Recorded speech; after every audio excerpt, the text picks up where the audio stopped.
Hello, my name is Gustavo Troncoso, and I'm here mainly to show you some of my personal side and some of the business things that I've done. Two reasons. The first reason is I'm out there giving you advice and trying to help you get out of this crisis. I want you to make sure that I did that before. Way before I sat here and wanted to educate you. The second thing is I've had some people and companies call me, and I have contacted some companies too, and I would like to help. I'd like to go farther than what I'm doing now. The first thing I tell people all the time is find out what you're good at. What is your gift? What is it that God put in you that makes you different from everybody else? Once you find what makes you different and what really motivates you to go out and do it, then the second thing is a plan. You need a plan to go out there and beat the world. Now, you have to make a choice because most everybody do not work on what they like. Most everybody has to go to work because they need to get paid. They need to survive, they need to pay mortgage, they need to pay schools, they need to pay their bills, and that's why they go to work. Well, I was one of the lucky ones who went out and worked in what I really liked, I really enjoyed. Early in life, I had to make some tough decisions, and the decisions was, what am I going to follow? Am I going to follow what I really like, or am I going to follow money? You see, I really wanted to be a doctor. I like to help people, so I really wanted to be a doctor. And I also wanted to be a businessman. I had a great example. My grandfather, we come from a 200-year-old Italian family. My grandfather was a great negotiator.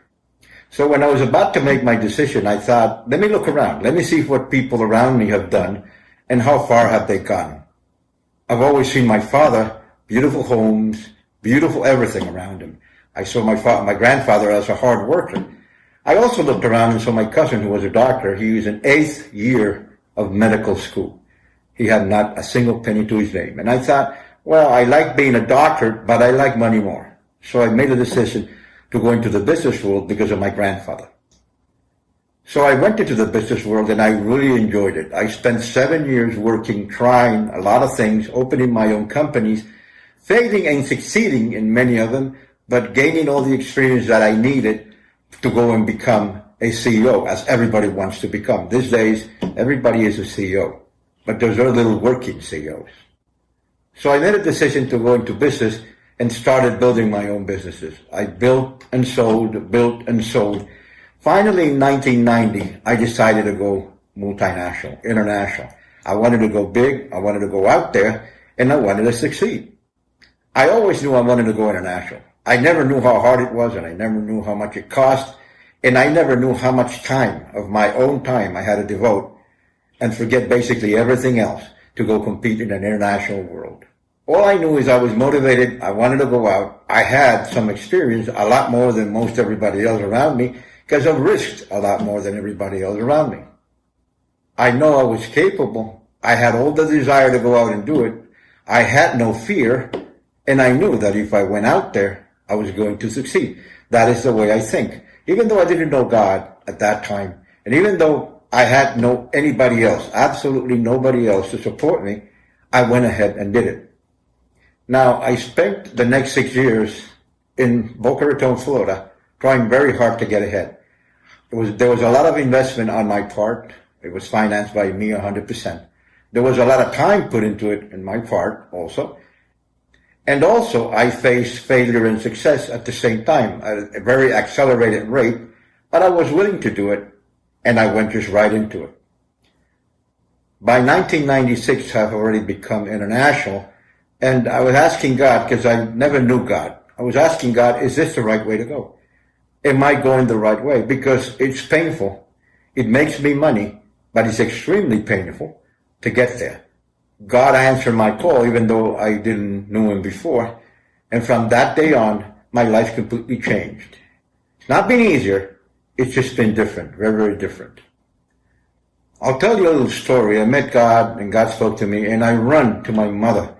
And I said, Mom, I've heard the voice of God. You know, being an Italian Catholic, Roman Catholic family, this was absolutely crazy. You know, first thing they said is, they're going to take all your money away. The second thing they said is, you're never going to make it on that side. And the third thing they say is, we're happy for you, but this is not going to last. For the next 10 years, and I want to say this is very personal, but I'm going to say it anyway. For the next 10 years, every time we met, every time we had a family dinner, every time we met for a weekend, I remember, and this is hard to say, but I remember my mom making fun of me. My mom used to say, Oh, she used to hit a glass like Italians do and hit a glass. Let's see what my son has brought from God today. He said, let's see what God has spoken to my son today. And they laughed and they made fun of it. And I said, well, if that's a price I have to pay, well, that's a price I'll pay because I feel good. This harassment, and believe me, I don't want to sue my mother, but this harassment went ahead for 10 years. I put up with it, it became normal. But then one day, listen to this, one day something great happened. We were sitting down in one of those dinners, and my mom lifted that glass again and hit it and said, listen, I want to say something today. And I'm going to try and say it with a straight face. My mom said, I've been mocking my son for the past 10 years. We've been all laughing about what he's taught us about God, about what he said he's done, what he said he's heard. And, we've been making fun of my son for the past 10 years. And then she said, but today I want to apologize. I want to apologize because God spoke to me last night. It was very potent. It was very amazing. Hear my mom say those words. She publicly apologized. And from that day on, their lives also changed completely and absolutely. I have never heard my mom apologize because she basically has never done anything wrong. But she apologized. She said, I've been laughing and I've been mocking. Last night, God spoke to me. What she didn't know is that behind the curtains, I was asking God, the same way he spoke to me, speak to my mother. Change her heart the way you changed mine. Tell my mother that you're up there, that you exist, and that you're the ruler of this world. And everything happened because of you. Well, 10 years later, he did. He spoke to my mother. I heard my mother apologize for the first time in her life. She's never apologized again because she's never done anything wrong. So faith is a pretty important component of your success. I just want to make that very, very clear. So sorry, folks, if I got a little emotional, but it is a very important spot in my life. It's a very important time in my life. And God was merciful enough to listen to me. So I'm not going to make it boring. I just want to tell you that I became a CEO back in 1990, and I've been a CEO ever since. One of the reasons that I enjoyed it so much is that I liked business to begin with. I might have been a doctor. Yes, I love being a doctor too. But then I chose a different path. And a couple of decades afterwards, I'm here. I'm still doing it. I still like it. I love to share my experiences with you. I like you to check my companies and what I did and make sure, again, that whoever's educating you has something important to say because he did it. There's a lot of people out there telling you what to do. Choose wisely before you make a decision. It's very important in life you choose the right path. There's an old proverb out there that says if one blind man guides another blind man, they'll both go into a hole. So just make sure that whoever's trying to help you and give you solutions have gone through the same thing you've gone through and succeeded. Now, I'll try and answer some of the questions that companies and people have asked me lately. And here's the first one. Tell me a little bit about yourself. I'll tell you about myself. It's very simple. Since I was 12 years old and all the way to probably when I was 18, my father used to come into my room and he used to ask me if I was comfortable. He used to ask me, do you like your bed? Do you like the ceiling? Do you like the paint? Do you like the paintings in the wall? Do you like your covers? And I obviously said, yes, we live very comfortably. And I says, yes, Dad, I really like it and it's very nice. So throughout puberty, I had a dad that made sure that I knew that everything in that house belongs to him. And that when I was 18, I had to get out and do my own stuff. He's given me enough. Now it's time for me to go out there and make my own stuff, my own success, my own life. You see, now I understand what my father did. My father created the motivation I needed to go out there and beat the world. He wanted me to go out there fiercely and face the world and succeed. And that's why he did it. He told me many, many years afterwards, though. So this motivation my father planted in myself lasted long enough so that I went ahead and opened my business and did exactly what I wanted to do. Later in life, I called my father and I said, Dad, I made it. This is it. Now I'm economically independent and I've made it. I never thanked him, though, because he never told me why he did it. He told me many, many, many years afterwards because he wanted to make sure knowing me very deeply that I was going to make it and I was going to be able to go through every failure in the world. So I define myself as somebody permanently motivated. I don't need to go to anybody to get motivated. I motivate myself. Now, that motivation has been changing through the years. It used to be one thing and then it became another thing, and then later on in life it became something else. But I did not depend on anybody except my faith and whatever that created in me that motivated me to go ahead and succeed. So if you want to find out what I've done, all you have to do is go into my LinkedIn profile. It's all there. I don't want to bore you with my resume. I'm pretty sure you guys have one more exciting than me. But it's all in there. All the information is in there. Companies are up there. You can check them out too. And that is me, somebody who's persevered, who's not going to quit till he succeeded. Well, other people and other companies ask, what is my biggest weakness? My biggest weakness is pretty simple. I am very hard at delegating things to people. It took me many, many, many years to be able to delegate and make sure that things were done the way I wanted it. But then I learned how to form teams, mentor teams, administer and manage teams. And it has become the best part of my life.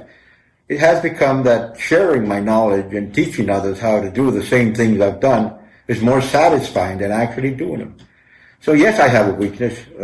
Much of a resume I might have and might impress one or two out there. Yes, we all have weaknesses. And that, I think, would be my biggest, is I am very hard to delegate. It took me 10 years, maybe 15 years to learn.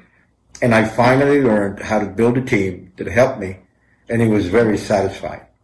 Others ask, what do you think is your biggest achievement? Well, my biggest achievement was I was able to balance my business and my family life. Unless things at home are working, your business ain't going to work. Or at least it's not going to work as well. Now, you might have a business that works pretty well, but then you might have a family that's not working at all. Or on the contrary, you might have a great family, but then you can't go into business or do anything, absolutely nothing. So I think my biggest achievement after many trials and failures was to balance my family and my business life. You see, it is important that you become somebody important in your home as well as your business. If you're a CEO and you're very cherished in your business, you must be a good husband, a good father, a good brother, and a good sister, and be cherished in your family. That is extremely important. That is the foundation of everything a businessman does. If you're successful in your family, you're going to be successful in your business. If you follow principles with your family, those same principles you take to your business. And if you're successful in your family, you will be successful in your business. Until you do that, success in your business is not going to come. I'm sorry to tell you, but you'll have to sacrifice one of the two. That's what most people have to do.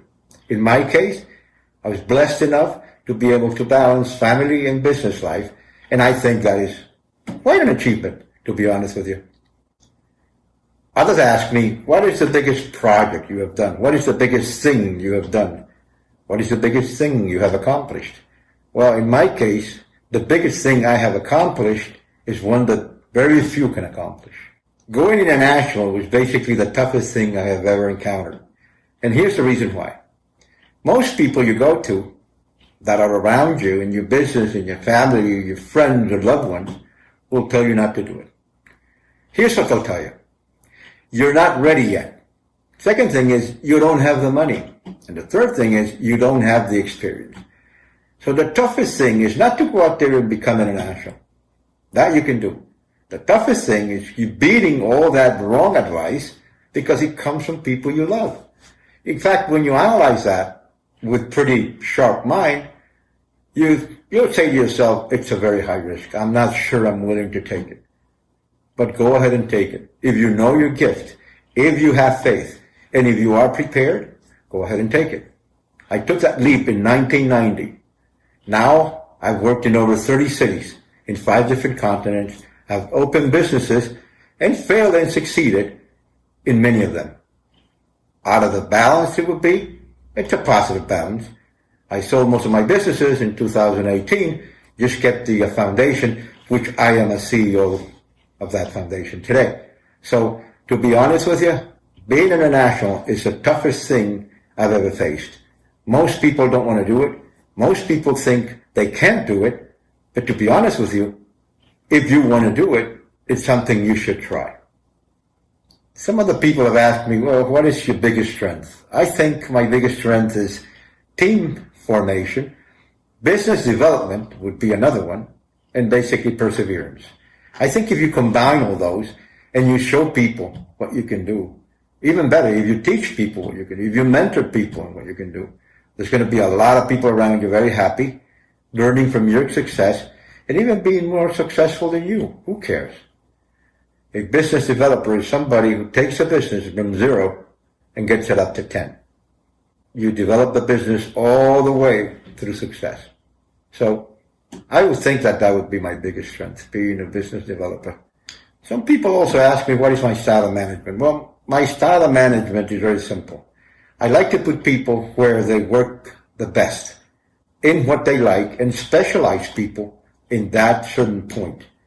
I want to make sure that they like it. I want to make sure that they have a gift to be there. And I want to make sure that they're happy where they are. You see, it's like the car manufacturers.